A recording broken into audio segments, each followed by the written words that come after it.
Hoje, a professora, a poetisa ou poeta Maria Mortati, e cuja apresentação versará sobre o belíssimo primeiro livro de Arthur, que ela fez inspirada no seu neto, o Arthur, evidentemente. Aliás, Arthur não é o nome do filho da Flávia? É também, né? Se eu não estou enganado, o filho da Flávia também chama Arthur. É.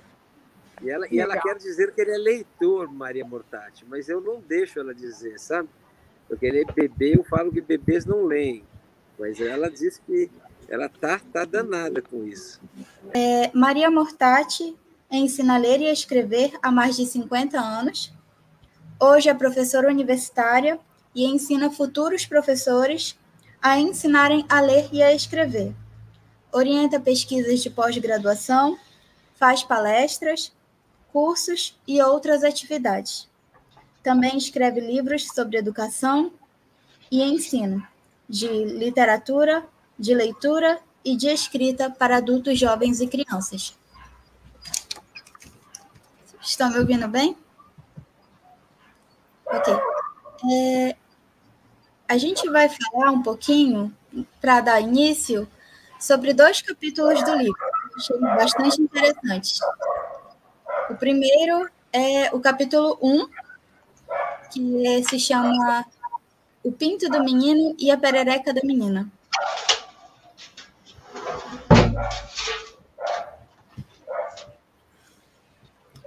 Eu acho que... Está tudo bem?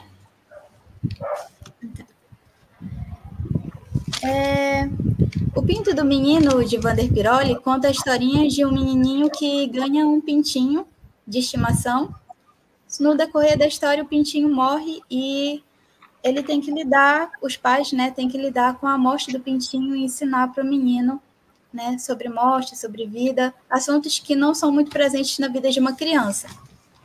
E a professora Maria Mortati falou sobre escrever o livro A Perereca da Menina. E eu queria saber como está essa escrita, esse livro.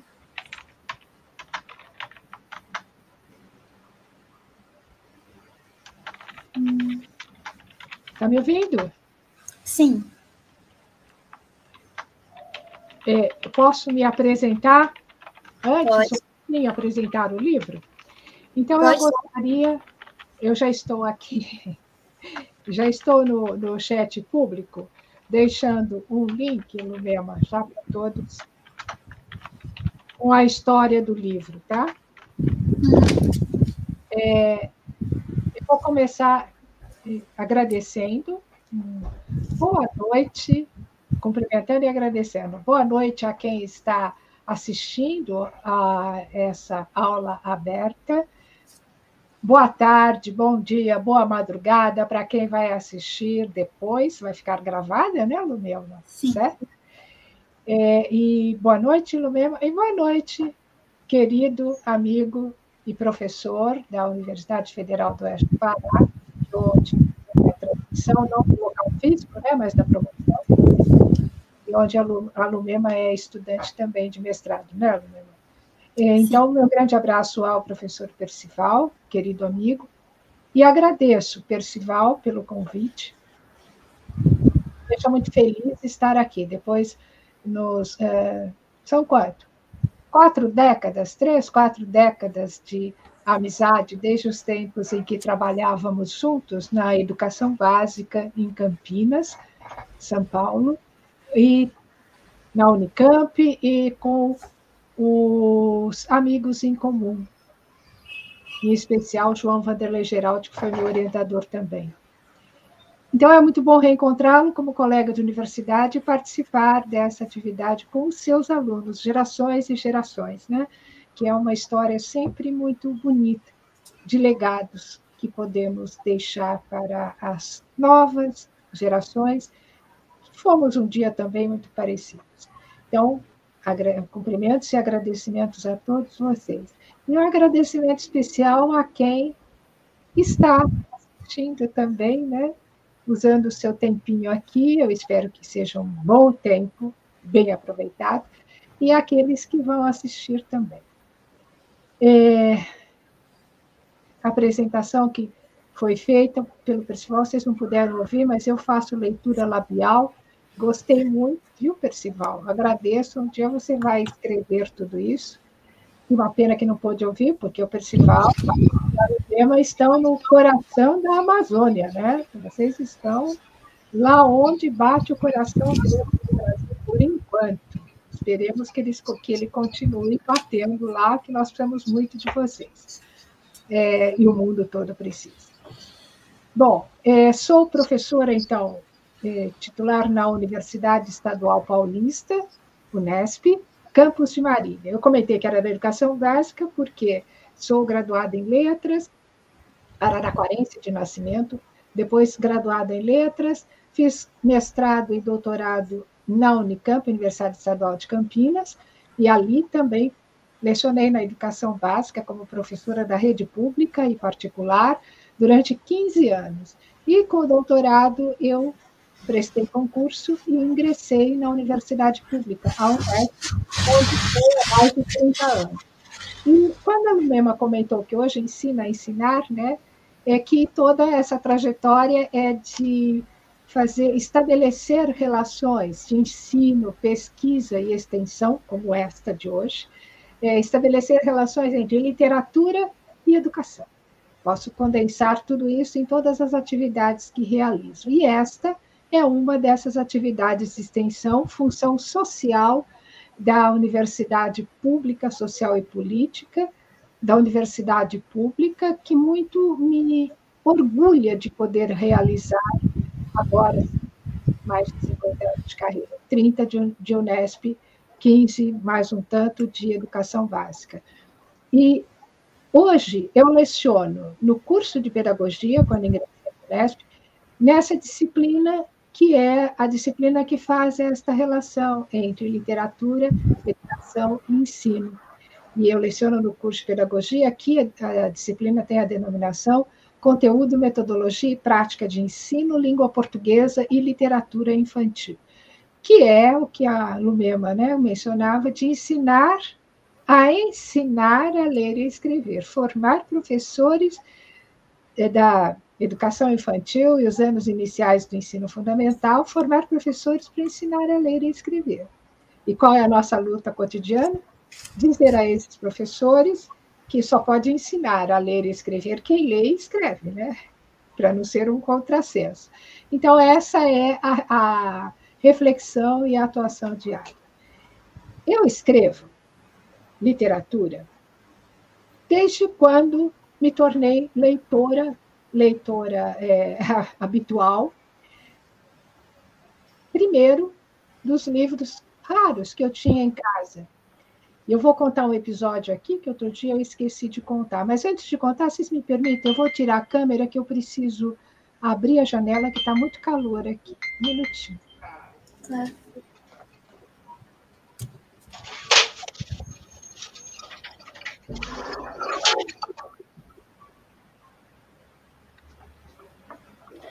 E qual é o problema do calor?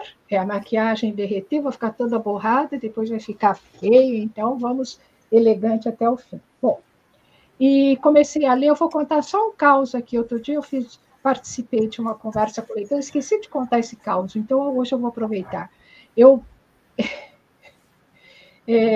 Na minha casa, professores, não era bem o hábito de ler, mas tinha alguns livros, mas não era um lugar de grande leitura. Eu tinha uma tia professora primária. Profissão de mulher era, quando profissionalizada, a maioria das vezes, a profissão de prestígio era ser professora. Minha mãe era professora, minha tia era professora, no antigo curso primário, né?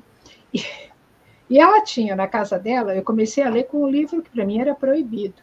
Guardava lá nas estantes de madeira, uma estante de madeira com vidros basculantes, né? Fechava as estantes, só que o último era sem vidro, era madeira, porque era para ficar o que era para ficar escondido.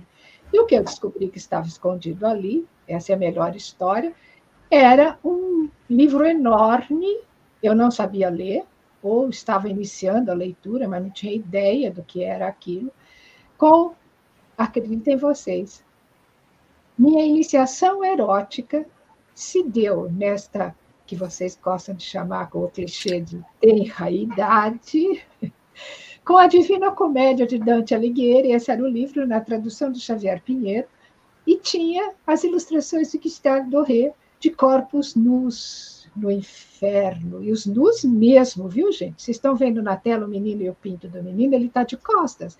Lá as ilustrações do Gustave Doré são de frente, tá? Inteirinhas, homens, mulheres, e aquilo era, óbvio, sedutor. Então, posso dizer que eu comecei a ler muito cedo, né? Comecei a ler imagens, e aquilo, para mim, foi fantástico.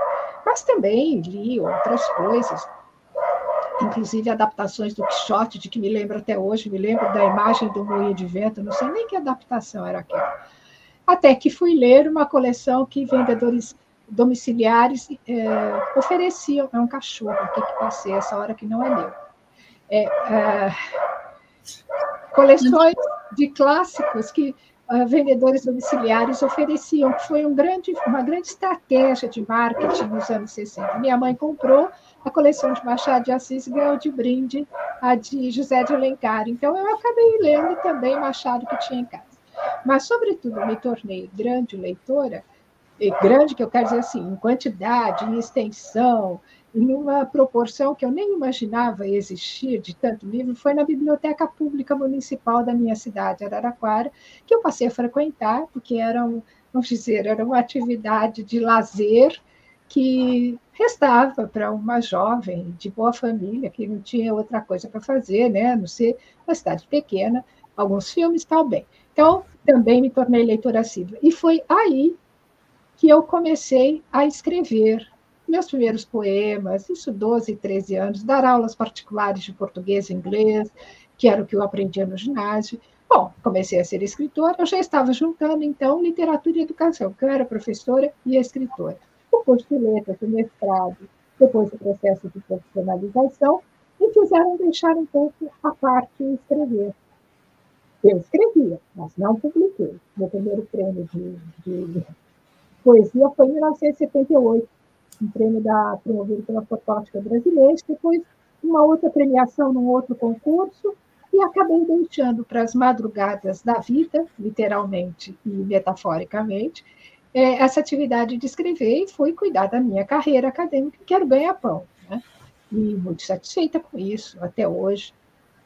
Fiz mestrado, doutorado, como eu disse, fui para a universidade, passei a dar aula e orientar num grupo de pesquisa História do Ensino de Língua e Literatura no Brasil, que eu criei. E aí acabei lidando com a alfabetização e fui uma das propositoras e sócia fundadora da Associação Brasileira de Alfabetização, criada em 2012, e essa época, 2012, também foi uma época importante, porque das atividades que desenvolvíamos no grupo, realizamos um seminário internacional sobre história do ensino de leitura e escrita, e desse seminário foi publicado um livro que eu organizei, com textos meus também, mas coletivo, que foi agraciado com o Prêmio Jabuti da Câmara Brasileira do Livro em 2012. E posso dizer com muito orgulho, nós elevamos a alfabetização, foi o primeiro livro sobre alfabetização que foi agraciado com o Jabuti, contribuímos para elevar a alfabetização a um lugar nobre no mercado editorial, né? E na categoria educação, que ele foi o vencedor, o primeiro lugar. E o primeiro sobre história da alfabetização. Então, a partir daí, comecei a também cuidar da minha carreira de escritora. Escritora não acadêmica, porque eu tenho centenas de artigos, livros, pela editora Unesp, sobretudo, livros, né? Download gratuito, quem quiser pode pegar lá depois. E passei a cuidar da carreira de poeta, viu, Percival? A antiga discussão sobre poeta ou poetisa é uma reação das mulheres no século XX, né? Sobretudo, Cecília Meirelles fazia questão de que fosse chamada de poeta, porque o poetisa era um diminutivo, era um derivado que diminuía essa condição, né, de como se fosse esposa do poeta. Eu tenho uma outra imagem para isso. É como se poeta fosse Adão e da costela de poeta do Adão tiraram a poetisa de poeta. Então, isso é uma longa discussão. E há um grupo de feministas importantes que também já vem reivindicando que nós resgatemos a palavra poetisa para lutar com ela e desfazer esse imbróglio histórico em que se meteu a palavra porque ela foi cooptada pelos homens. Então, pode me chamar de poeta. Estou mais para Cecília Meirelles, por enquanto, o cenário não muda muito. E passei a investir na minha carreira de poeta, venho publicando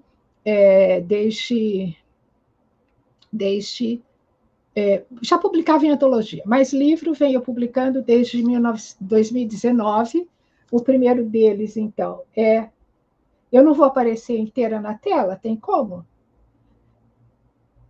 Tem sim, só um minuto.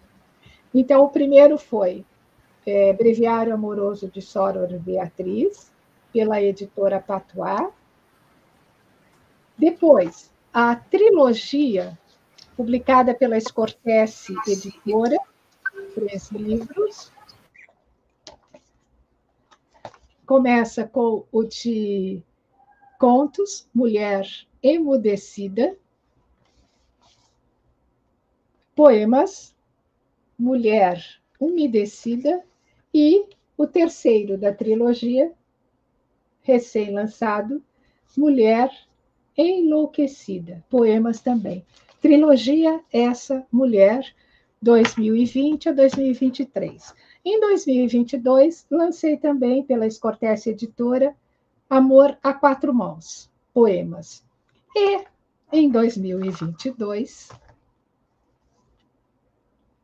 o primeiro, eu estou procurando lá aqui, o primeiro livro de Arthur, que é este sobre o qual eu venho falar para vocês. Conversar com vocês, mas não podia deixar de situar como é que o livro de Arthur surge. Né? Ele surge de uma história de uma, eu costumo dizer, profeta, professor e poeta, deve dar alguma coisa, um substantivo composto, algo como profeta, um pouco assim, que é um pouco a história que eu conto nesse livro, com uma certa arrogância, digamos assim, mas não sou profetisa, nem pitonisa, nem nada do gênero. É intuição de poeta. Bem, e acabei, então, este aqui, e já convido vocês, o meu blog, Literatura e Educação, lá estão dados sobre mim, sobre os livros, e depois, se vocês quiserem adquirir esses livros, estão disponíveis comigo ou nos respectivos sites das respectivas editoras, os livros literários. Se vocês adquirirem comigo, é com autógrafo e frete grátis, eu terei o maior prazer, e ainda ganha um marca-texto, marca-página aqui de vocês. E os livros acadêmicos meus estão disponíveis, a maioria deles, no site da Editora Unesp, e alguns para download gratuito. E permitam-me aqui, que eu esqueci de abaixar. E vou fazer a propaganda desse, que é um dos últimos, Os Sentidos da Alfabetização, segunda edição, de 2021, e Receita de Ambrosia, peça didática, de 2020. Então, todos estão convidados, também tem essas informações no meu blog, e no meu blog eu publico textos, crônicas, poemas, nem todos os poemas, porque alguns eu deixo inéditos para publicação em livro. Mas as crônicas estão lá. Eu coloquei aí no YouTube o link, então, para um dos textos, uma das crônicas que estão lá, que é sobre a história do livro do Arthur. Então, para quem já leu, peço compreensão, muita coisa eu vou repetir aqui. Né? Mas antes de continuar, Lubema, estou indo bem aqui, você quer fazer alguma pergunta? Entro já no livro, o que você sugere? Não, tá ótimo. A senhora pode continuar conversando, falando. Tem uma pergunta da Dani Mortícia. Ela fala assim, falando sobre leitura de imagem, quais argumentos a senhora usa para defender essa perspectiva da turma da noite de pedagogia, Dani? Olha, eu posso... Como é que é o nome dela? Dani Mortícia. Dani. Dani, prazer em conhecê-la, pelo menos de nome, e muito obrigada pela pergunta e pelo interesse. O que eu acho da leitura de imagem? Bom, provavelmente essa pergunta é provocada pela provocação que ele fez o seu professor e meu amigo querido Percival, né? Depende do conceito de leitura. Eu vou mencionar aqui algumas delas, depois eu volto ao livro, que eu quero muito exemplificar com o livro. A leitura há vários sentidos, há várias interpretações, e como a gente diz, né, Percival, a leitura errada existe, não é para ler qualquer coisa, não dá para dizer que tudo que se entendeu está no texto, né? E aqui eu vou repetir Antônio Cândido: a leitura, assim como a interpretação, parte do texto e volta para o texto, né? O texto é o ponto de partida e o ponto de chegada da leitura. Mas isso posto, vamos pensar no conceito de leitura. Se a leitura abrange apenas a leitura da palavra escrita, ou uma leitura no nível semiótico, a possibilidade de ler imagens. Eu posso ampliar essa compreensão de que a leitura de imagens é também uma forma de ler, ou seja, de interação com o outro, com o autor, por meio daquilo que ele produziu e oferece ao leitor ou ao espectador a leitura ou a imagem. Então, eu não tenho preconceito, entendo que ler imagens é ler também, como uma forma de compreensão, como uma forma de interlocução à distância, no tempo e no espaço, com outra pessoa. Não tem nem melhor nem pior nesse sentido mais amplo, do meu ponto de vista. E não é só meu, de outros também. Agora, há aspectos que a leitura da palavra escrita faz uma diferença muito grande. Aprender a ler e escrever mudam os modos de compreender o mundo. Mas ninguém aprende a ler e escrever com 0 ano, né? Então, não adianta a gente querer. Há momentos, há etapas na vida em que ninguém será proibido de ler imagem porque ainda não aprendeu a ler a palavra escrita. Então, é possível também. Só que ler a palavra escrita muda. Como mudou na história da humanidade, a escrita mudou a história da humanidade, tanto que, como vocês sabem, se considera, numa perspectiva histórica, que até a invenção da escrita, nós tínhamos a pré-história da escrita para frente, passamos a ter a história, né?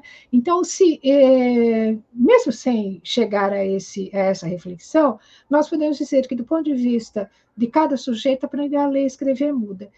E aprender a ler e escrever a palavra escrita. E aqui eu faço uma ressalva.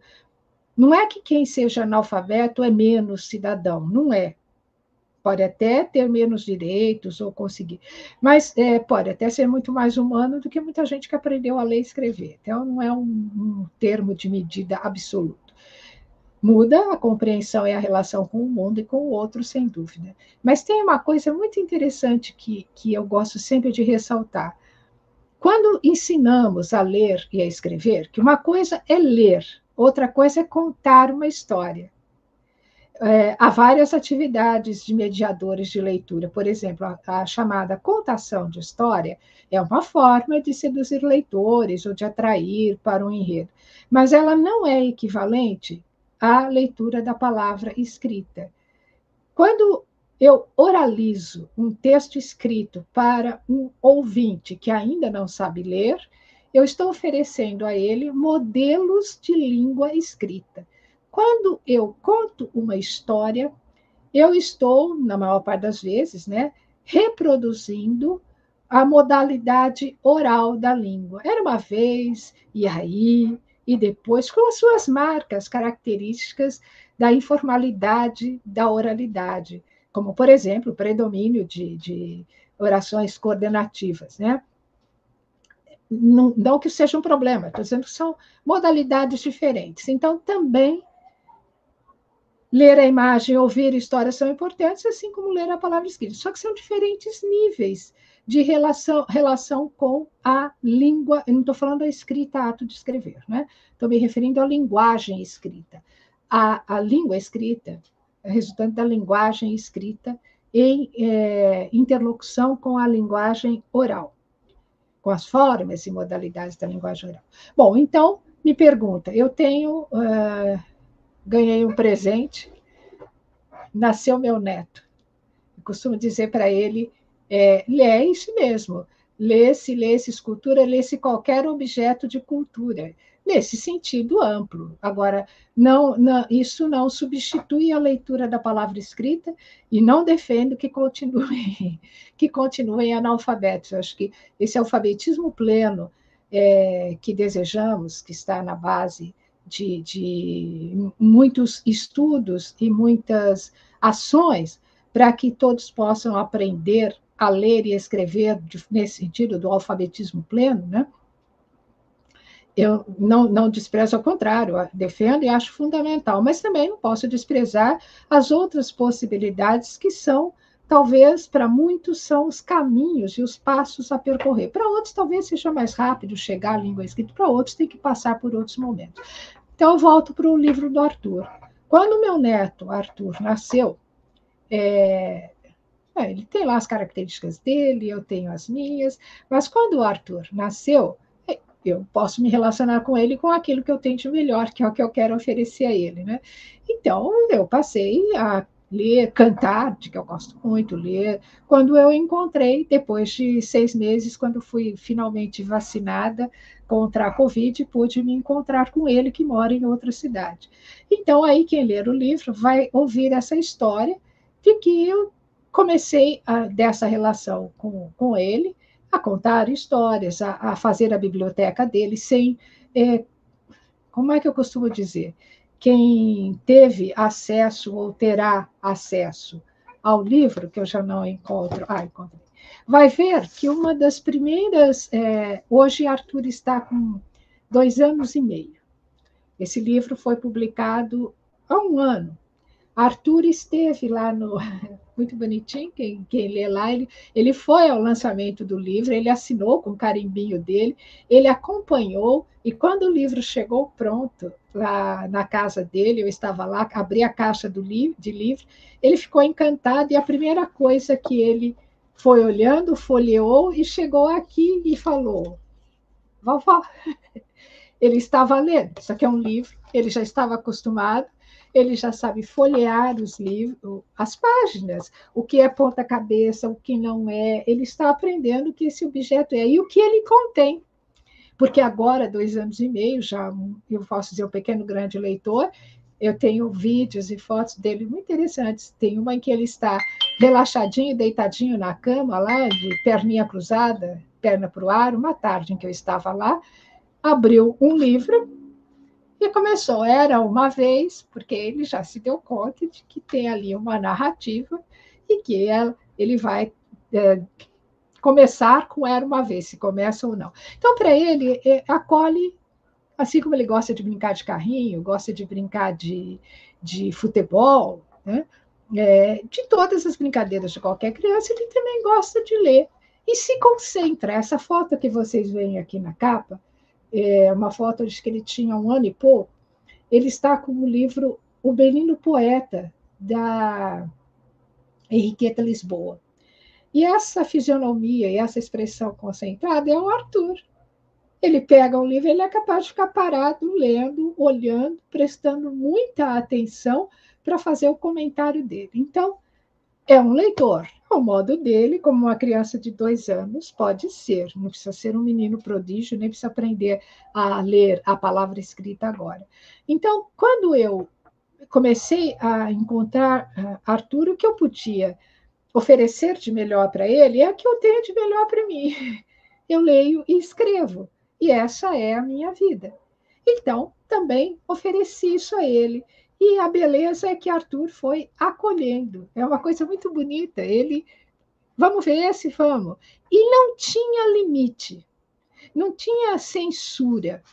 Por exemplo, tem uma foto aqui, algumas são lindas, vocês vão ver, eu fiz uma seleção, o trabalho aqui é da Janaína, que fez um belo trabalho de edição desse livro, que foi publicado pela Escortece.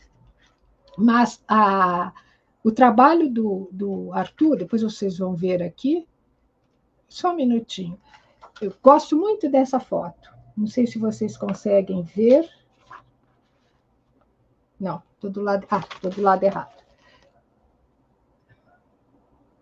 Tem uma luz batendo. Vocês podem ver aqui o Arthur numa pequena estante, ele ainda não sabia andar, era um bebê, numa estante que tinha num dos quartos, né?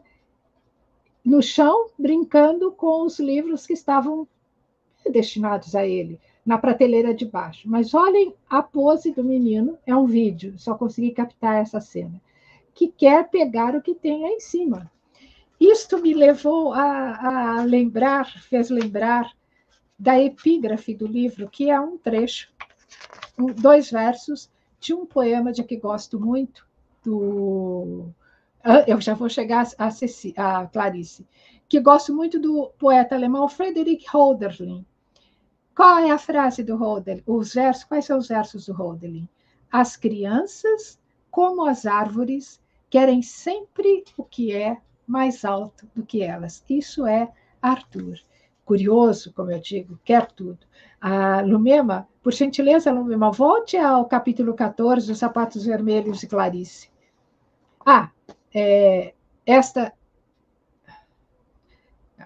Esta cena. E tudo isso que eu estou dizendo para vocês são as imagens que eu separei nessa história do livro.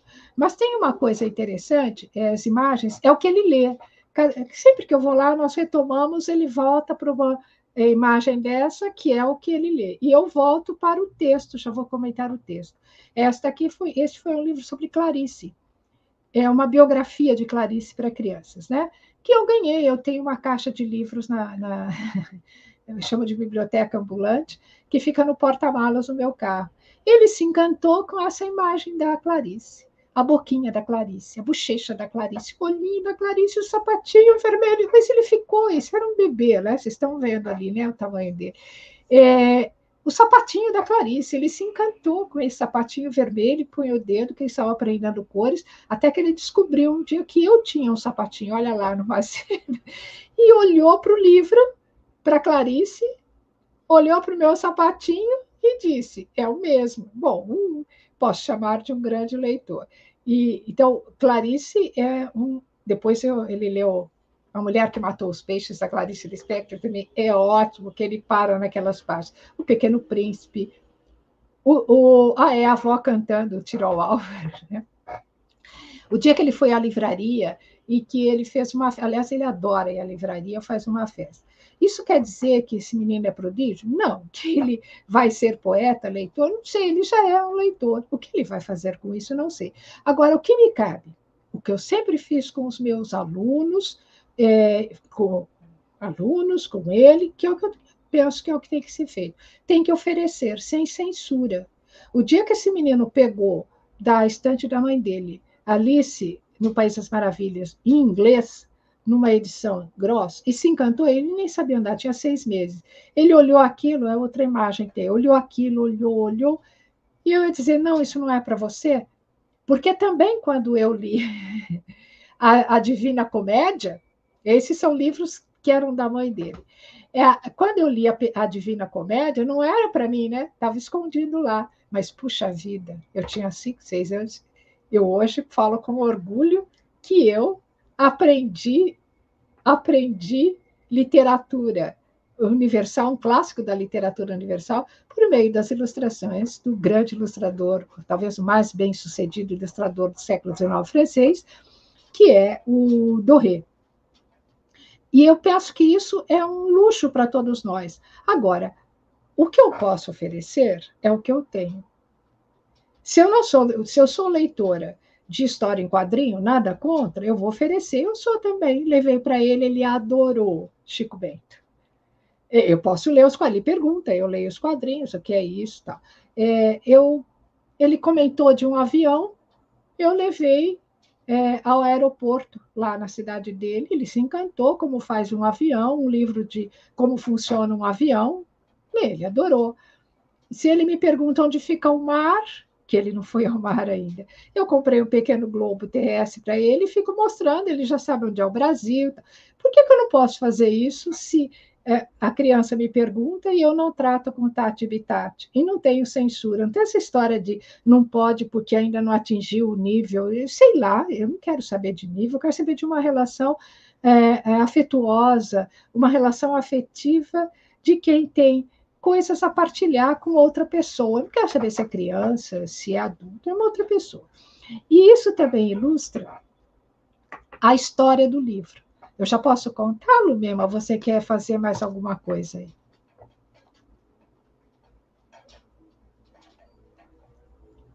Pode contar. Sim. Posso? Pode. Então, se vocês quiserem interromper, sempre podem, né? Bom, então a história do livro é essa. Eu encontrei o meu neto, ia visitá-lo sempre, mora, como eu disse, em outra cidade, sempre um prazer estar lá. E numa dessas, já pensava um dia, eu falei, o que eu posso deixar de legado? Isso que eu estou dizendo, a melhor coisa, né? De legado para o meu neto. E fui pensando, até que, em determinado momento, dirigindo na estrada, eu conto isso nesse texto que provavelmente muitos de vocês leram. Quase um acidente, foi por um triz, que eu não... meu carro não foi prensado, entre outros, ou eu não sofri um acidente. Isso me alertou, peraí, eu estou esperando o quê para escrever esse livro? Eu podia ter morrido, e eu não teria escrito, isso que é a ideia, eu não teria compartilhado com ele. Daí é que saiu a primeira ideia, e aí eu descobri que esse livro estava sendo escrito. Porque quando eu estava com ele, ou tinha as fotos, os vídeos que iam contando nossa história, muitos dos quais estão reproduzidos no livro, mas tinha também o meu diário, eu faço diário, né? Até hoje, desde a juventude até hoje.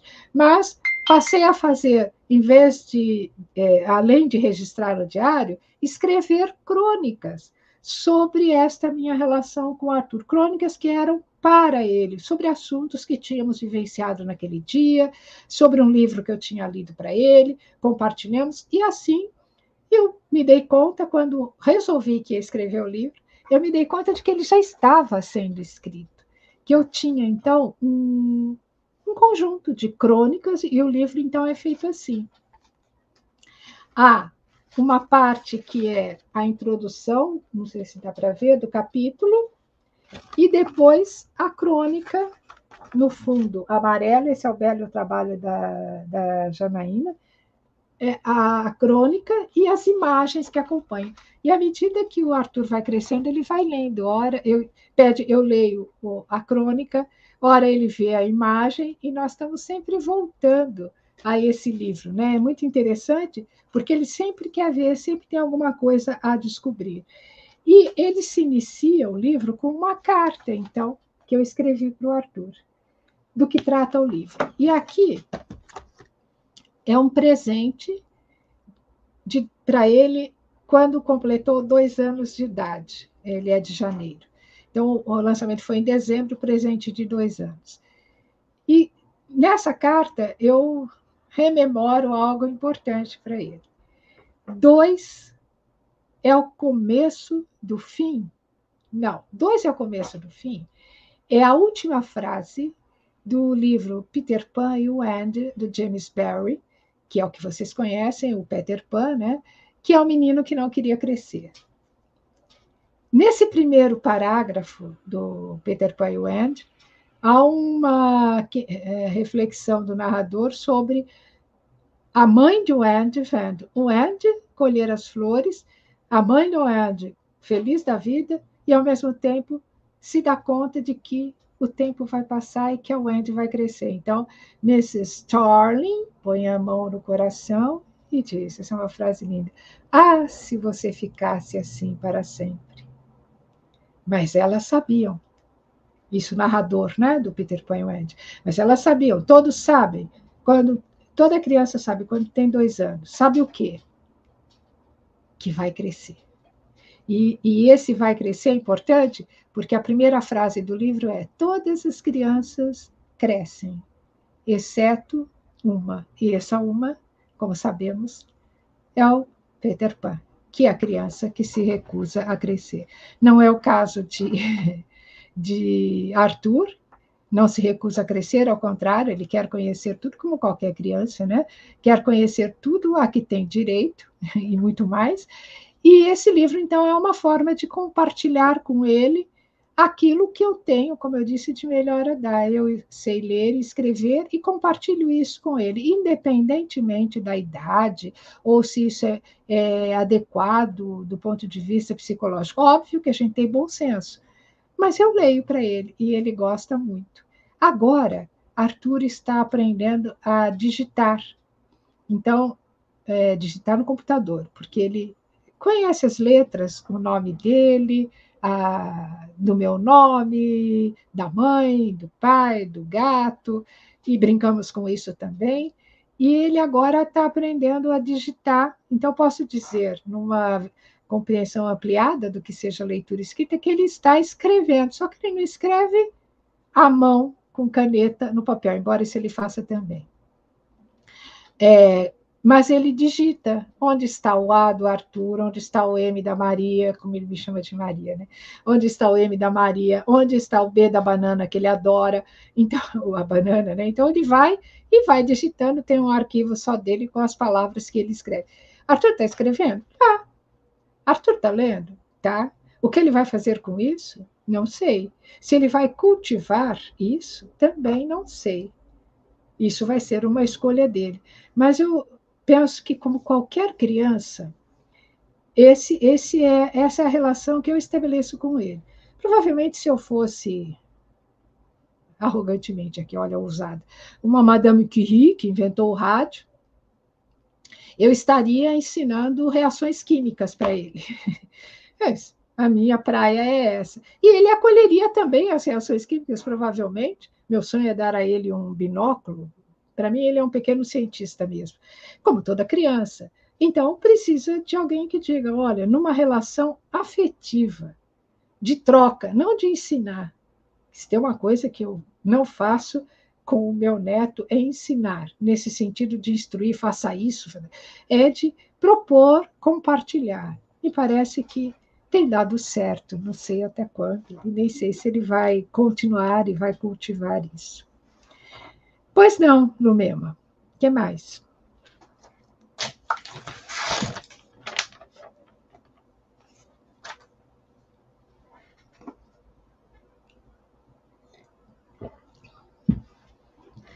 Ah, Cleodete! Posso ler a Cleodete aqui? Muito interessada em ler a trilogia Essa Mulher, eu vou ficar muito feliz. Posso ler um poema para Cleodete? Olha lá, Cleodete. Deixa eu só dizer sobre o Arthur. Eu já fiz uma aula desse tipo com o professor Sandro Luiz Silva, da Unifesp.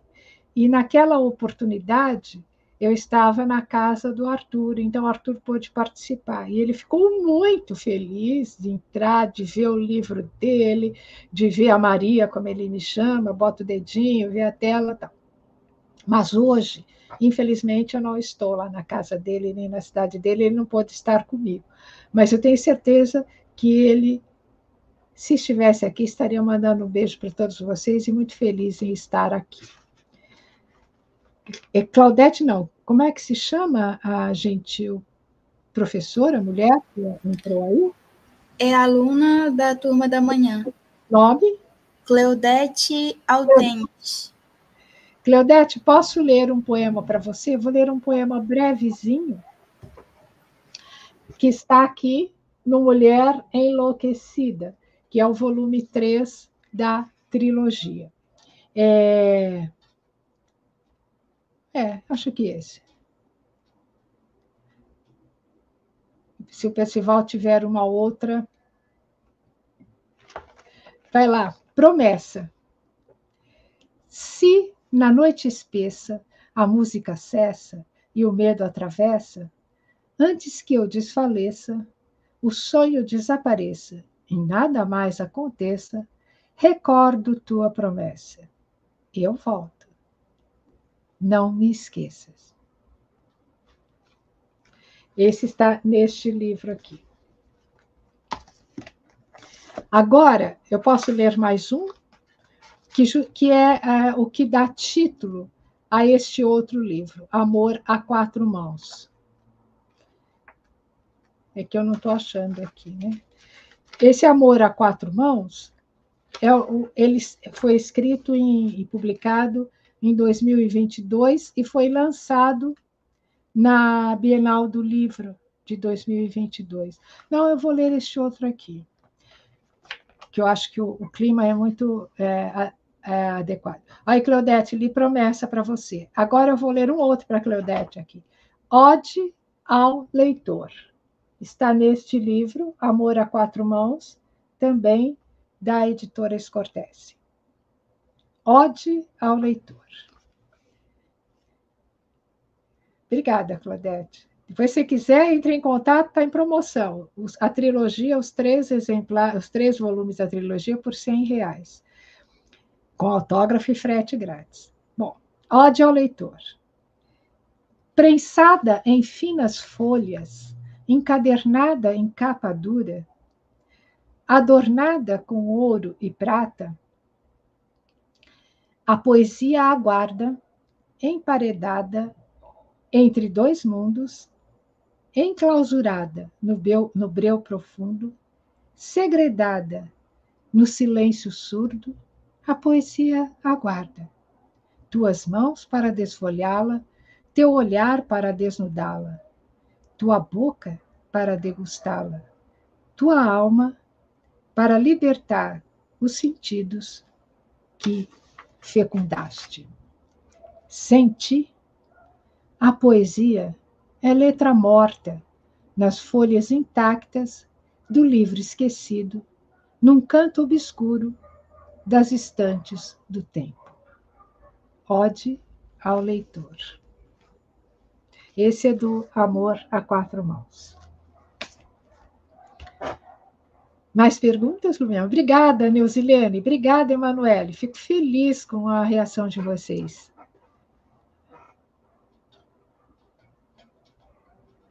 Isso, você tem razão, Ronilson. Nem todo mundo tem essa oportunidade, já é levado a escrever e ler como se isso fosse uma obrigação. Você me faz pensar, Ronilson, numa reflexão em que eu tenho insistido desde sempre. O que acontece? Acho que todos nós conhecemos em nós, e em qualquer criança, aquele sonho, aquele desejo de ir para a escola, não é?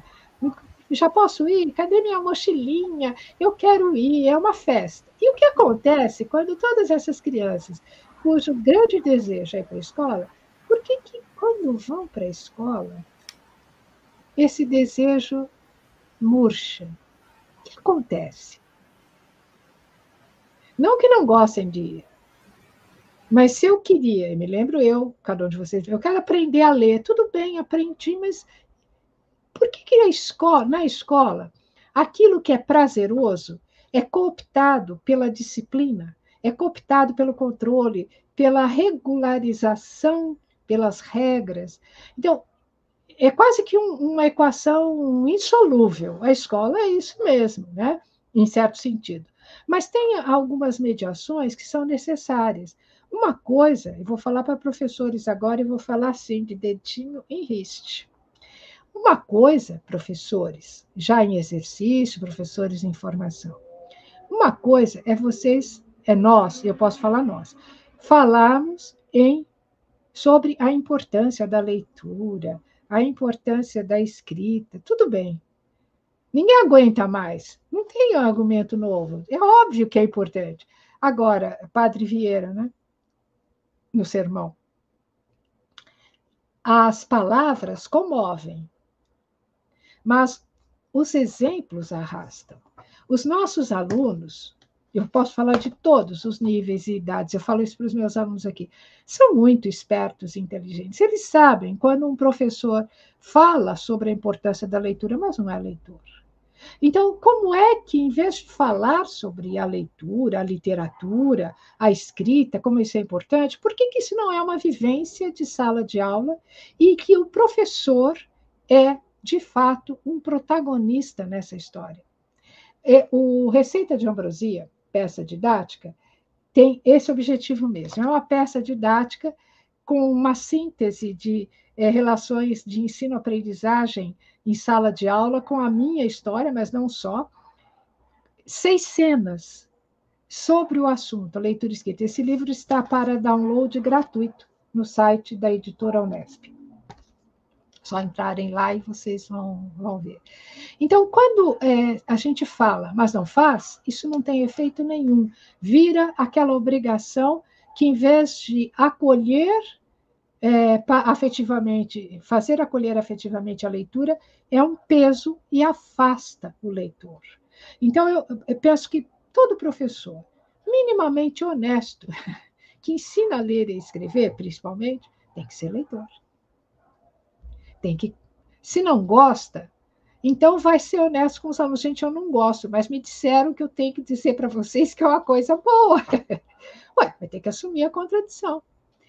Eu sei bem disso, porque também sei que as novas gerações estão habituadas, talvez, a ler de outra forma. As minhas alunas aqui são assim. Eu, há décadas, 4 décadas, tenho um modo de... não só porque eu sou leitora e gosto e escrevo também, mas porque eu quero que os meus alunos aprendam que a gente não lê para fazer trabalho, a gente lê pelo prazer. Só para dar uma ideia para vocês, nas minhas disciplinas que eu leciono do curso de pedagogia, não tem prova. Eu não dou prova. Para mim não faz o menor sentido. Como é que eu avalio? Produza um texto. Quero ver seu texto de um parágrafo. Se você consegue discorrer com base na bibliografia que, em tese, estudamos, né? Se você consegue discorrer sobre determinado assunto com coerência e fundamentadamente. Agora, eu, em toda aula, até hoje, desde a educação básica até hoje, eu leio.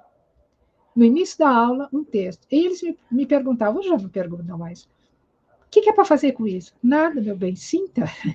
Se você não puder sentir, então a leitura não aconteceu. Faço a comparação com meu neto Arthur. Meu neto sente, meu neto participa. Quando ele não gosta, ele diz não gosta. E desinteressa, tudo bem. Quando ele gosta, ele pede mais. Ele é capaz, por exemplo, de me pedir essas que eu mencionei aí, o menino poeta. Cada vez que eu ando, o menino poeta, não sei onde está, procura daqui, procura de lá, ele acha uma delícia.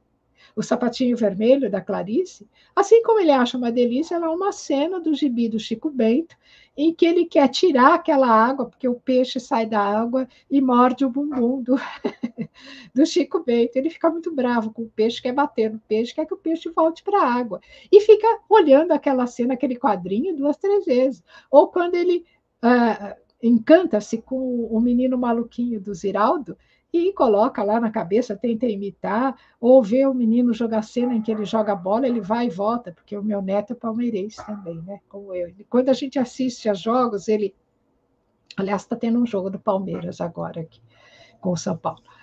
Então, ele olha aquilo e olha para a bola, quer reproduzir a ideia, fica encantado, quer dizer, a gente nunca sabe com o que vai se encantar, né? Assim como quando eu dei um exemplar do Narizinho Arrebitado, do Monteiro Lobato, o que encantou foi o burrinho, e ele olhava para o burrinho, a figura do burrinho, e não adiantava nada eu querer contar a história do sítio, porque ele queria mesmo era que eu dissesse quem era aquele. O que é esse, vovó? O que é esse, vovó? Ou seja, oferecer o que cada um vai fazer com isso e como cada um vai se constituir nas suas escolhas, não sabemos, mas posso dizer, quero encerrar essa parte, ninguém escolhe se não conhece as opções. Quem conhece um só, não faz escolha. Acolhe, aceita o que é imposto, se submete. Para fazer escolhas é preciso conhecer a diversidade. E nós, adultos, leitores e professores, precisamos oferecer a diversidade, mas mais ainda, nós precisamos ser leitores de diversidade. Conheço professores que, quando eu pergunto o que você leu, ele só leu aquilo que é adequado para a criança, a idade da criança, aluno dele, e para você, adulto. Não lê? São contradições. sobre as quais o discurso sobre a leitura não dá conta e não resolve. Bom, esse é um convite também que eu faço a vocês. Tudo isso que eu estou dizendo é que eu quero muito. A gente continua, o Percival está ouvindo aqui, a gente continua teimando, né, Percival? Apesar de tudo, apesar das dificuldades de formar leitores, há outros modos de ler. As pessoas estão lendo outras coisas. Não importa, importa ler. Agora, é bom deixar claro que nem todo livro é bom, né? Livro é um objeto físico. Eu estou me referindo ao livro objeto físico, sim, porque para mim ele faz uma diferença fundamental, mas também ao conteúdo desse objeto físico. Eu não estou me referindo aqui o que eu ofereço para o meu neto é um conteúdo que eu considero um conteúdo não adequado moralmente, nada disso, mas um conteúdo que eu considero que vai oferecer a ele aquilo que a leitura e a literatura, sobretudo, pode oferecer com as possibilidades de imaginação, fantasia, de situar o sujeito na sua subjetividade, de constituí-la, seja por meio da fantasia, no sentido da imaginação, seja por meio da ficção, seja pela poesia, mas eu ofereço aquilo que eu considero melhor. E o melhor não é uma perspectiva elitista, é uma perspectiva formativa do humano. Então, precisa conhecer. E precisa conhecer tudo para fazer essas escolhas. Agora, há conteúdos de livros que não propiciam isso, né? Porque são de má qualidade, porque não compensa gastar meu dinheiro e perder meu tempo com isso. Mas para poder pensar assim, é necessário, de novo, conhecer. Bom, o que eu estou fazendo? Agora, já estou convidando vocês para o meu próximo lançamento de livro. Pronto, hoje eu vi a capa, está lindíssima, para mim, pelo menos, que é um livro onde eu estou divulgando. Agora, o projeto é de divulgação literária e científica. Toda a vida de pesquisa, de leitura, eu estou apresentando agora para leitores que querem conhecer ACPIPs, aperitivos. E o livro se intitula Prosa de Leitora, sobre livros, autores e outros ACPIPs. Do que trata? São pequenas crônicas de leitura rápida, daquelas que na telinha do celular dá 1, 2, 3 passadinhas de dedinho, 3 corridinhas de tela, para apresentar um autor, uma curiosidade sobre um autor, um livro, um processo criativo, um produto editorial de sucesso. Recentemente eu escrevi sobre a série Vagalume, que nós usamos tanto, este ano completa 50 anos. Uma efeméride literária, coisa assim. Então, já estou convidando vocês para oferecer algo para que vocês possam escolher o prato principal, se assim desejarem, para quem não conhece. É isso, não mesmo? Tem mais alguns alunos que querem fazer perguntas? O Elton Lima, a Onilza, a Sara, a Márcia. Eu vou colocando aqui. Vou colocar primeiro. Como é que está o nosso horário? Agora são 8h04. Temos mais uns 20 minutos, né? Ótimo. Olá, Elton. Parabéns por você estar fazendo pergunta, porque vocês, eu sei que não gostam muito, mas eu fico muito feliz por tudo. Muito obrigada, viu? Os pais do Arthur? Isso. Acho que a pergunta. Não, eu nem perguntei, porque essas coisas, o poeta não pergunta. Viu, Elton?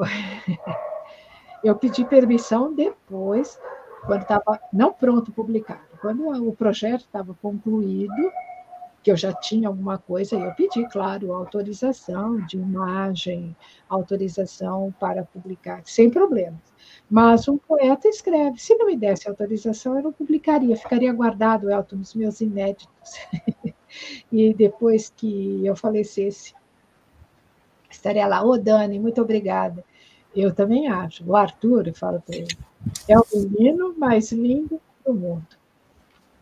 E o que ele me oferece, que é a sua segunda parte, é uma esperança muito grande. Porque, veja bem, essas crianças, vou dar um exemplo, o Arthur é uma metáfora, não precisava ser isso, mas é uma dessas crianças que nasceram daquele momento de afastamento social da pandemia, de um momento muito difícil, de muitas mortes, como vocês sabem. Então, crianças que nasceram nesse período foram, no geral, crianças que a gente saúda, né? Sinal de vida, num momento tão difícil, um momento de luto, um momento de a humanidade toda está desorientada, estupefacta frente ao que vem. Então, essas crianças, em particular Arthur, que é a criança que eu conheci, para mim, tem essa característica, né, de ser uma esperança e um legado. Eu fico pensando, não sei, como eu disse, não sei o que ele vai ser, mas ele pode ser o que ele quiser, claro. Mas o que eu ofereço, se ele quiser, pode ser alguma coisa que ele leve para ele. Mas com certeza, eu ganhei mais que ele. Trilogia, vocês podem escrever para o meu e-mail, Maria Mortati. Eu vou colocar lá no chat para vocês. mariamortati@gmail.com. Ou vocês podem me encontrar no Facebook, ou vocês podem me encontrar no Instagram.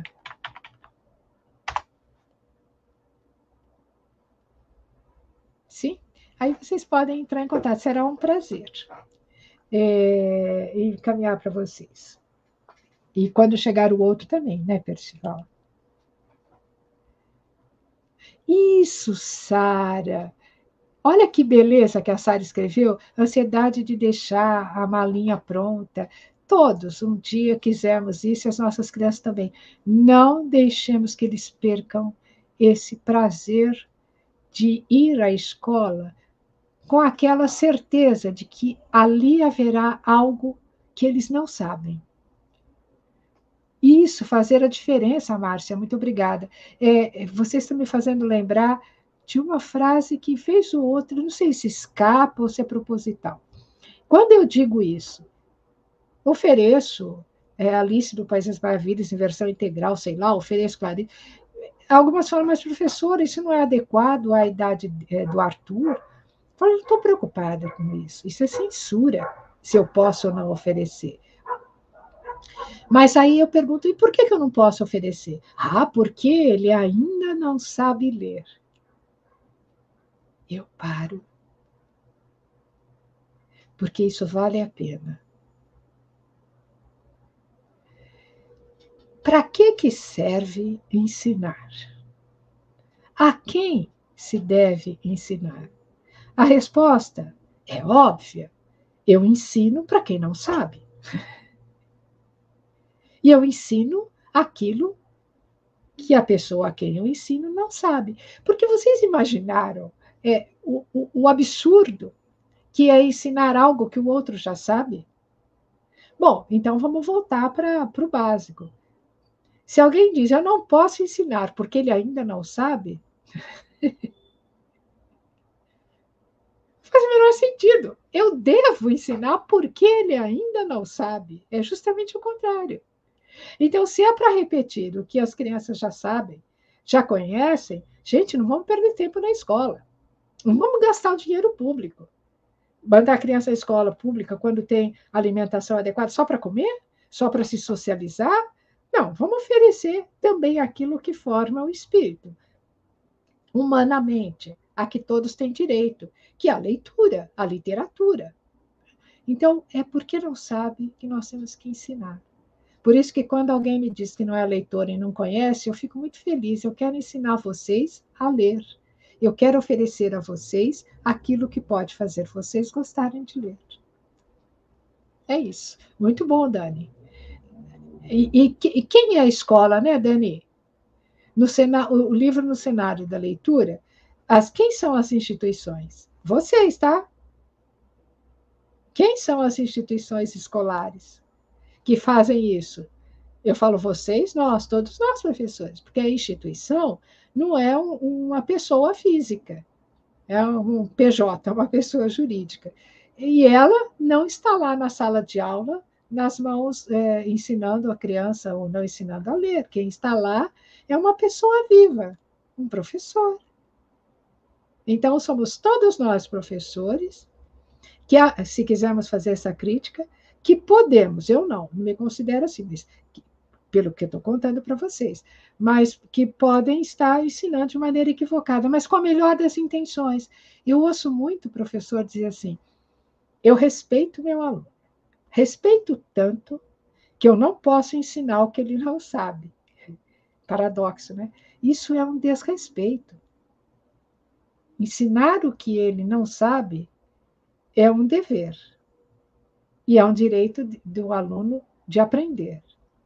Então, se eu respeito o meu aluno, eu vou contribuir para que ele permaneça onde ele estava. Como eu disse, li os versos do poeta alemão Hölderlin. Toda criança, como as árvores, quer sempre o que é mais alto do que ela. E olha, só o Peter Pan não quer crescer. Todas as crianças querem, exceto uma Peter Pan. Não sejamos nós aqueles que vão ensinar nossos alunos a não crescerem, né? Obrigada, Dani. Lumema? Opa, então acabaram-se as perguntas no momento. Deixa eu adicionar aqui. Eu queria fazer uma pergunta sobre o capítulo 6. Pois não. Avós, tecedeiras de lembranças.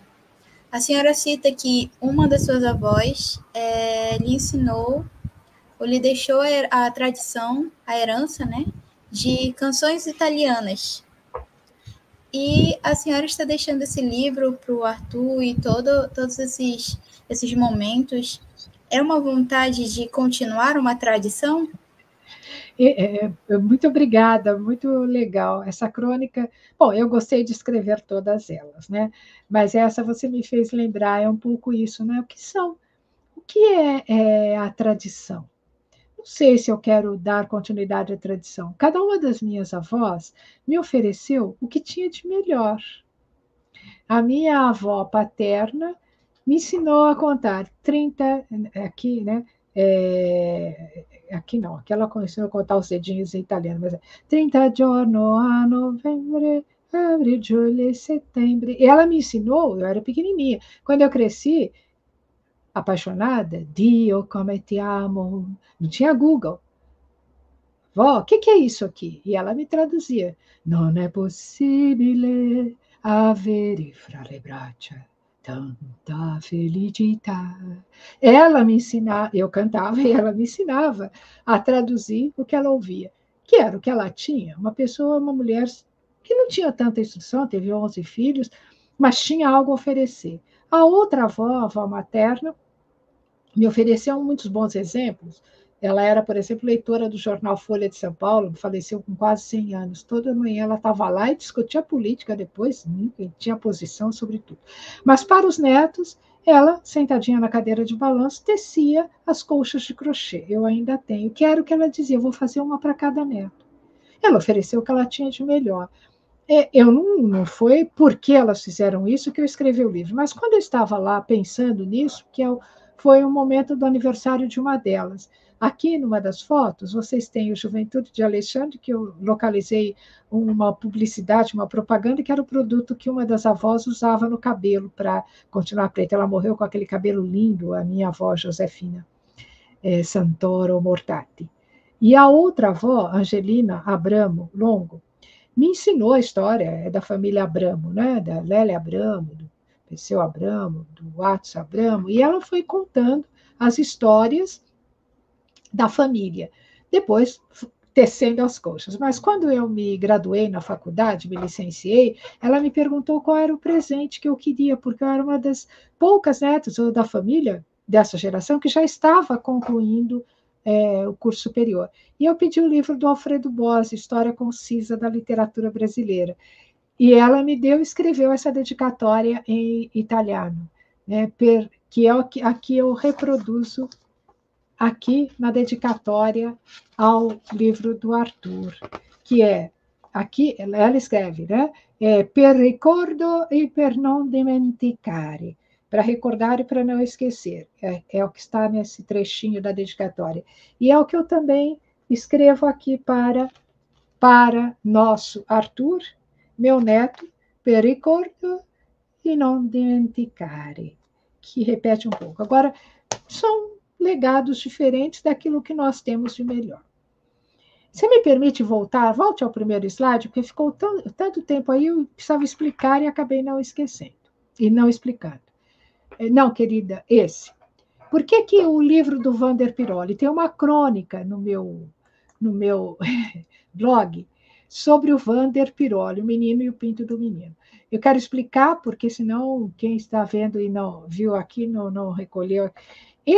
Eu conto no livro que antes de escrever esse livro, e muito antes de eu saber que Arthur ia nascer, eu conto lá, em conversa com um amigo, me lembrei desse livro que li lá, quando professora na educação básica, nos anos 70, porque era uma renovação da literatura infantil, e este foi um dos títulos que causou um impacto muito grande nessa nova geração de escritores. Eu conto isso na crônica também, que é o livro do Vander Piroli, desse escritor mineiro, que não era escritor de literatura infantil. Mas quando ele apresentou para o editor, esse livro, o editor sugeriu a ele, né? O Piroli é um escritor mineiro. Tinha escrito, é um grande contista, um grande escritor, né? Trata das pessoas marginalizadas. Mas quando ele escreveu o conto, né? E ele foi premiado em outras situações com outros prêmios, né? Quando ele apresentou para o editor dele, estou pegando o trechinho aqui, o editor André Carvalho, da editora Comunicação Mineira, conta que o livro nasceu assim. O Vander Piroli tinha escrito um conto com esse nome aí, O Menino e o Pinto do Menino, e mostrou para o editor, olha, leia para mim. E o editor conta, eu fui tomado por uma forte emoção. Me vieram lágrimas aos olhos. Eu já tinha a editora Comunicação e pedi a ele, ao Vander Piroli, para publicar como um livro infantil. Aí o Piroli diz que o Piroli respondeu para ele. Ele disse para o Piroli, você descobriu um novo filão. Isso era nos anos 70. Aí o Piroli respondeu para ele, mas você está doido? Isso aqui tem puta que pariu. Tem crítica à educação. Bom, mas no fim o autor topou, disse o editor, e o livro saiu. E foram vendidos 3.000 exemplares em 6 dias, só no Rio de Janeiro, porque o escritor e crítico Otto Lara Rezende fez um editorial no programa Fantástico da Rede Globo.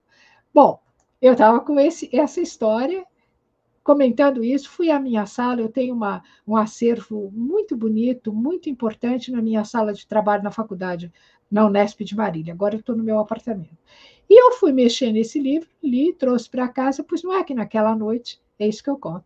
Eu sonhei, e sonhei com o pinto do menino, a perereca da menina, que eu ia escrever, e você me perguntou inicialmente se eu já escrevi? Quem sabe o primeiro livro do Arthur não seja A Perereca da Menina, o livro sobre a perereca da menina, a menina e a perereca da menina. Eu estou chegando a essa conclusão, que a história da menina e a perereca da menina pode ser, metaforicamente, esse livro, o primeiro livro do Arthur. E quando eu sonhei, Arthur nem sabia que minha filha estava grávida, teria um menino. Mas aí eu fiquei sabendo um tempo depois que estava grávida e que seria um menino. Aí eu falei, bom, então meu sonho foi profético. Porque se tudo dizia, me levava a compreender que eu tinha que escrever esse livro. Isso é coisa de profeta, de poeta, e foi o que eu fiz. Naquele dia do quase acidente na rodovia, eu falei, o que mais que eu estou esperando, né? E esse foi, então, o primeiro conto. Agora, me permitam uma certa analogia, né? Quando eu publiquei esse livro, E hoje mesmo, né, Percival, você está me ouvindo aí, a gente estava conversando. Eu não acho que seja um livro infantil, não escrevi. Então, se me perguntasse em que categoria, é um livro infantil? Não.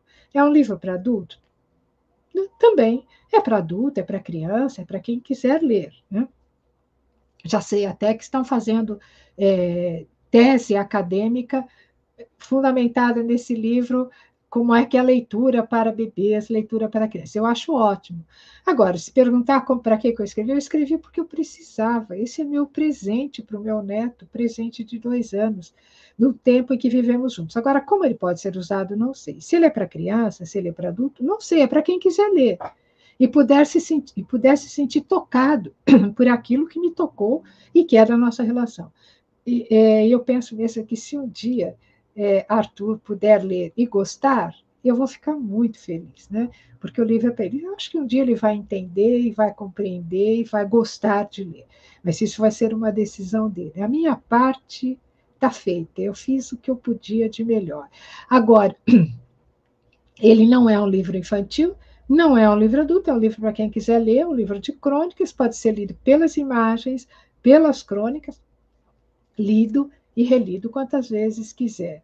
É um livro que fala de uma relação afetiva de avó. Agora, eu tenho ouvido leitores, principalmente avós, que se encantam, mas não só, né? Porque eu acho que professor gosta muito, que pensa que é assim. Tudo bem, mas eu vou ficar feliz se eu tiver leitores, sejam crianças, adultos, professores, avós, quem for. É isso. Também um capítulo interessante, queria só o último. Deixa eu ver aqui. Só um instante. Esse aqui. O dia é essa, eu vou explicar para o público. Eu gosto muito de cantar. Canto há muito tempo. Aliás, eu gosto muito de música. Quem ler, quem comprar essa trilogia, vai ver, por exemplo, que os meus livros de poemas são baseados em... Olha, só para ver aqui, Amor a Quatro Mãos. É isso, né? É uma peça musical a 4 mãos. A sonoridade, o ritmo do poema. Estes também. Então, por exemplo, este aqui, A Mulher Emudecida, eu vou dizer para vocês uma forma de composição, né? Eu gosto muito de música erudita, aprendi desde pequena, erudita. Esse aqui, por exemplo, é inspirado na sonata patética do Tchaikovsky. Este aqui é principalmente Bach, O Desafio do Rei. É muito bonito. Desculpe, bonito. O livro também acho bonito, mas é O Desafio do Rei. Do Bach, né, o compositor Bach, e do Adagietto de Mahler, da Sinfonia número 5 de Mahler. E este aqui é o Requiem de Mozart, basicamente. Tem outras inspirações. Bom, eu estou dizendo isso porque a música erudita faz parte da minha formação. Eu costumo dizer que eu aprendi notação musical, a ler pauta musical e identificar no teclado de um piano muito antes de eu aprender a ler e escrever, né? E com uma prima lá e aprendi piano. Bom, toquei, dancei e fiz tudo isso. E cantei em coral. Quando eu escrevo poemas, poesia, o ritmo da poesia é como se eu estivesse escrevendo uma partitura musical. Então, é dissonante, não importa, mas é uma partitura musical, uma composição musical. E como se eu estivesse cantando, porque cantar faz parte da minha vida. Agora, quando eu não posso fazer nada disso, eu gosto, que vou confessar em público, eu gosto de frequentar bar karaokê e sentar ali, cantar. Eu costumo dizer cantar todas, eu tenho um repertório. E uma das músicas que eu canto, tinha há décadas, a primeira para aquecimento da voz é o Tiro ao Álvaro, de tanto levar frechada do teu olhar. Bom, este aquecimento de voz faz parte de toda vez do meu repertório. E eu fui, acho que ele já tinha nascido. Eu fui ao karaokê, filmei, eu gosto de filmar, depois eu publico nas minhas redes sociais. E tem um videozinho que eu estou cantando, a funcionária do bar gravou para mim, ficou legal, eu cantando Tiro ao Álvaro. Pus no meu Facebook, um dia eu mostrei para ele. Esse menino, enquanto tinha 1 aninho, ele se encantou porque ele viu aquela avó que ele encontrava todo dia ali. Às vezes eu passei um tempão com ele, ajudando minha filha, fiquei vários dias lá durante a pandemia. E ele, então, descobriu que a avó cantava. E que a avó, no vídeo eu estou também sambando, né, mexendo os pés, e ele se encantou, e ele queria que eu dançasse, cantasse com ele. E fizemos isso. E ele também é muito musical. Ele adora música, como qualquer criança, ritmo. O dia que eu levei um violino de presente, acho que tem até aí no livro, né? Não comprei para ele, mas estava aqui, tinha aqui no meu apartamento, levei para ele um violão, um violino.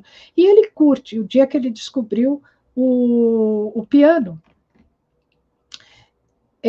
na tela do computador, que é pouca coisa, que ele não assiste, minha filha, agora que ele está assistindo, mas dava para ele ver como funcionava um piano, e ele imitando o dedinho, também tem foto aí.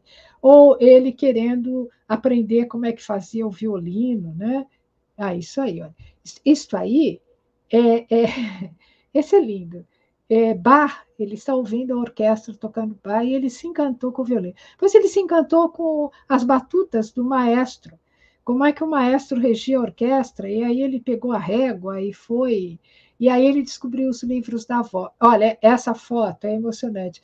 Ele está beijando a foto da avó no livro, que ele abria na orelha, viu o negócio dele aí beijar a avó lá. Que lindo. Com os livros da avó, com o violino, né? Então, são esses momentos do Arthur que vão mostrando um pouco de como ele acolhe. Agora, o que ele vai fazer com isso, não sabemos, né? Tomara que ele faça só coisas boas. É isso, Lumena. Pronto. E são 8h30. Tem mais uma pergunta. Será que a gente responde? Da Sara? Deixa eu colocar aqui. Da Sara Almeida. Boa pergunta, Sara. É a grande questão, né, do momento. Olha, eu sou uma entusiasta das novas tecnologias. E fico muito feliz, sempre costumo dizer, né, que fico muito feliz, porque acho que a minha geração, que viveu segunda metade do século XX, está tendo o luxo, o privilégio de viver nas décadas iniciais do século XXI. Nós conhecemos essas mudanças, essas transformações rápidas, como para qualquer geração.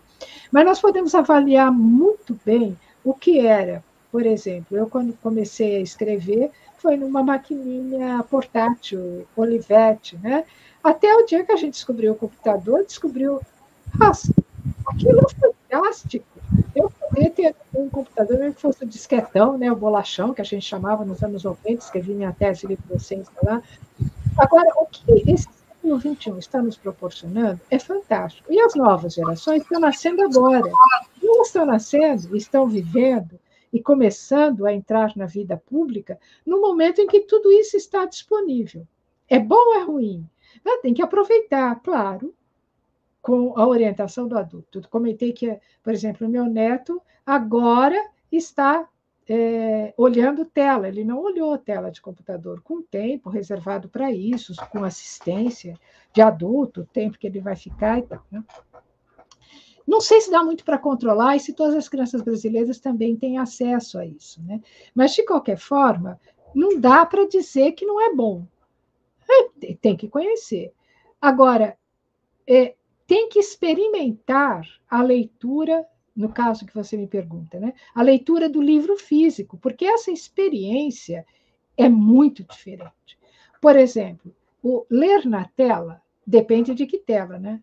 Eu olho para as minhas alunas e elas têm uma telinha de celular, que provavelmente é menor do que essa aqui, ó, uma telinha de celular onde elas leem e escrevem. Os artigos, eu não consigo imaginar como isso é possível, porque a tela do meu computador é enorme, né? Mas mesmo que seja para ler no Kindle, numa telinha desta aqui, ó, o espaço visual e o segurar na mão é uma atitude leitora, muito diferente daquela do sentar-me numa poltrona, pegar o meu livro físico, parar quando eu quero, ter visão de conjunto.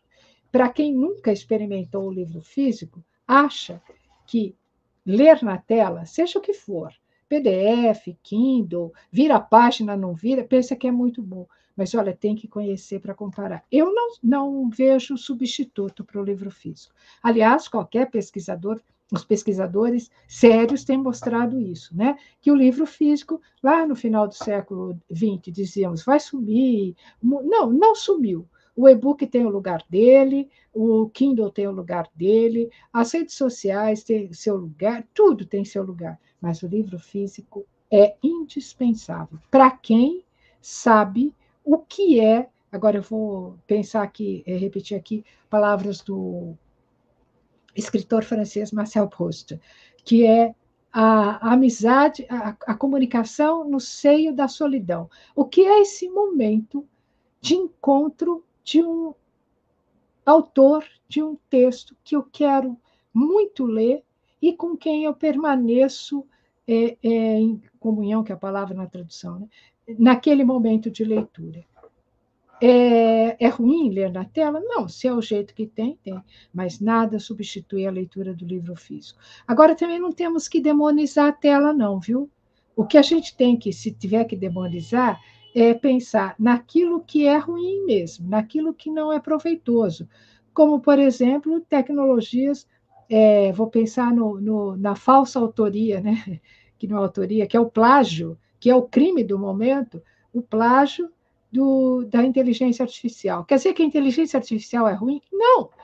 Tem soluções para a medicina, para a vida humana, são fantásticas. Agora, esses usos que se fazem oportunistas, que agora estão sofrendo sanções, ou pelo menos regulações, como a do direito autoral. Então, vocês vão lembrar o caso dos roteiristas de Hollywood, não é? Que fizeram greve, porque qualquer roteiro de um filme pode ser escrito por um robô treinado para isso, ou um robô que rouba o que está disponível na internet, enquanto os desenvolvedores do robô estão testando, e ele vai lá, pega um conteúdo, não tem base, não tem autor, não tem fundamentação, plágio, contra direito autoral.